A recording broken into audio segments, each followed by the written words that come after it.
Seperti apa kondisi di sana pada saat ini dan bagaimana sih dengan penerapan protokol kesehatan di sana? Nampaknya masyarakat sudah tidak terlalu takut lagi untuk melakukan perjalanan dengan moda pesawat terbang.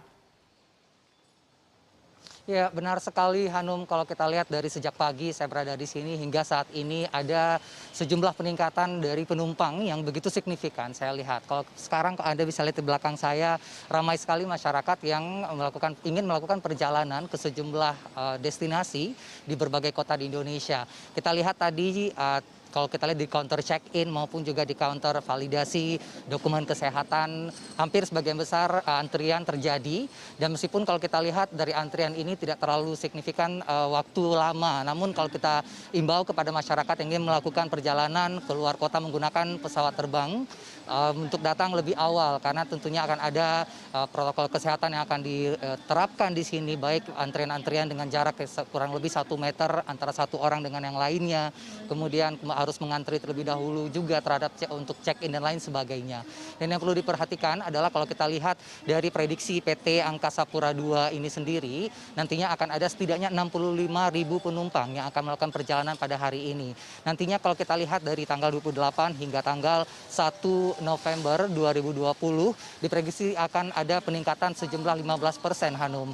Ini berarti angka yang cukup signifikan bila dibandingkan dengan kalau sebenarnya pada minggu lalu juga sudah ada terjadi peningkatan mulai dari tanggal 23, 24 hingga 25 Oktober karena kalau kita tahu dari tanggal sekian, dari tanggal itu sudah mulai adanya stimulus dari tiket pesawat yang sudah diberikan oleh pemerintah. Nah, jadi ada dua faktor sebenarnya mengapa ada lonjakan peningkatan penumpang yang terjadi untuk pesawat pada khususnya, yaitu karena ada yang pertama libur panjang cuti bersama yang mulai hari ini hingga tanggal 1 November nanti. Kemudian yang kedua adalah dengan adanya stimulus tiket pesawat yang diberikan sebesar 215 miliar kepada PT Angkasa Pura untuk nantinya tidak ada lagi passenger service charge atau yang selama ini kita kenal dengan airport tax. Sehingga memang kalau kita lihat dari harga tiket yang sudah ada akan berkurang setidaknya 130.000 ataupun 185.000 rupiah dari harga biasanya. Ini juga sebagai suatu bentuk stimulus ataupun memancing masyarakat untuk melakukan perjalanan. Namun kalau kita lihat tentu akan ada dampak dari hal ini semua. Kita bercermin pada kejadian ataupun Agustus yang lalu juga pada libur akhir pekan long weekend pada tanggal 20 hingga tanggal 23 Agustus 2020 di mana juga terjadi lonjakan peningkatan penumpang yang terjadi di Soekarno-Hatta ini ada sekitar yang tadinya rata-rata di 500 yang kalau kita tahu dari sejak pandemi dari bulan Maret, April, Mei, Juni hingga Juli rata-rata ada sekitar 100 hingga 200 penerbangan per hari. Nah, titik di Agustus itulah mulai pertama kali di angka 530 penerbangan. Angka 500 menjadi angka psikologis dari Bandara Soekarno-Hatta bahwa penerbangan nantinya akan tetap stabil di angka sekian. Sehingga nantinya kalau diprediksi pada hari ini juga akan ada di 530 penerbangan. Termasuk juga dua maskapai besar seperti Garuda Group dan juga dari Lion Air Group juga telah mempersiapkan adanya penambahan, meskipun tidak secara spesifik disebutkan ada penambahan penerbangan seberapa banyak.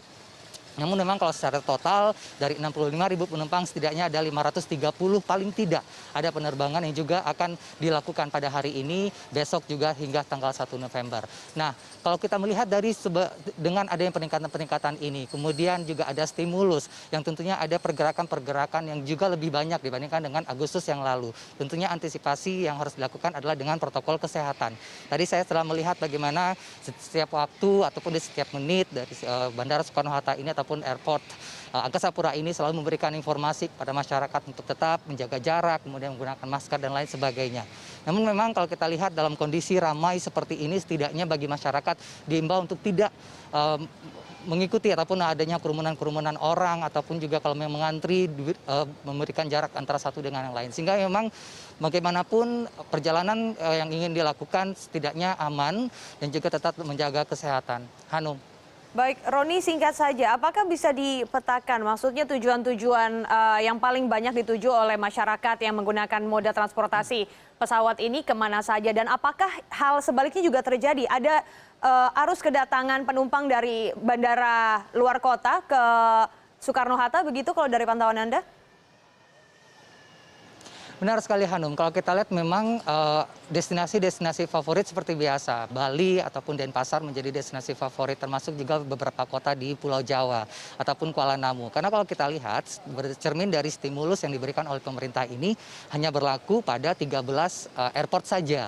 Jadi pada PT Angkasa Pura ini hanya berlaku di 13 airport, salah satunya adalah Bandara Soekarno-Hatta, Halim Perdana Kusuma, kemudian Denpasar, Bali, Semarang, Yogyakarta, Samratulangi, Kuala Namu, Batam, dan lain sebagainya. Sehingga dari 13 ini otomatis dengan harga yang relatif lebih murah dibandingkan hari-hari biasa, tentunya masyarakat akan lebih banyak melakukan perjalanan di daerah-daerah ini.